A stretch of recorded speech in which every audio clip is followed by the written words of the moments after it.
અંકલેશ્વર જીઆઈડીસીમાં આવેલ શારદા સિન્થેટિક કંપનીમાં આજે વહેલી સવારથી અચાનક ભીષણ આગ ફાટી નીકળતા સમગ્ર વિસ્તારમાં અફરાતફરી અને દોડધામ મચી ગઈ હતી. આગ લાગવાની ઘટનાની જાણ થતાં જ અંકલેશ્વર જીઆઈડીસી ડિઝાસ્ટર મેનેજમેન્ટ અને સ્થાનિક ફાયર બ્રિગેડની ટીમ તાત્કાલિક એક્શનમાં આવી ગઈ હતી. ઘટના સ્થળે 2 થી વધુ ફાયર ફાઇટરો સાથે ધસી ગયેલા જવાનોએ આગ પર ચારે તરફથી પાણીનો મારો ચલાવીને યુદ્ધના ધોરણે કાબૂ મેળવવાની કામગીરી શરૂ કરી હતી. કંપનીમાં રહેલા મટીરીયલના કારણે આગ વધુ ભીષણ બની હતી, પરંતુ ફાયર ફાઇટરોની સતત જહેમત બાદ આગને આગળ વધતી અટકાવી લેવામાં આવી હતી અને કલાકોની મુશ્કેલી બાદ આગ સંપૂર્ણ કાબૂમાં આવી હતી. સદનસીબે આ ભયાનક અકસ્માતમાં કોઈ જાનહાનિ કે કોઈ કર્મચારીને ઈજા થઈ હોવાનો અહેવાલ નથી, જેને પગલે વહીવટીતંત્રએ રાહતનો શ્વાસ લીધો છે.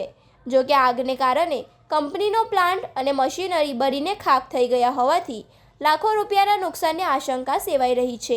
પ્રાથમિક માહિતી મુજબ આગ લાગવાનું ચોક્કસ કારણ હજુ સત્તાવાર રીતે જાણી શકાયું નથી, પરંતુ વહેલી સવારે શોર્ટ સર્કિટના કારણે આ દુર્ઘટના થઈ હોવાનું અનુમાન લગાવવામાં આવી રહ્યું છે.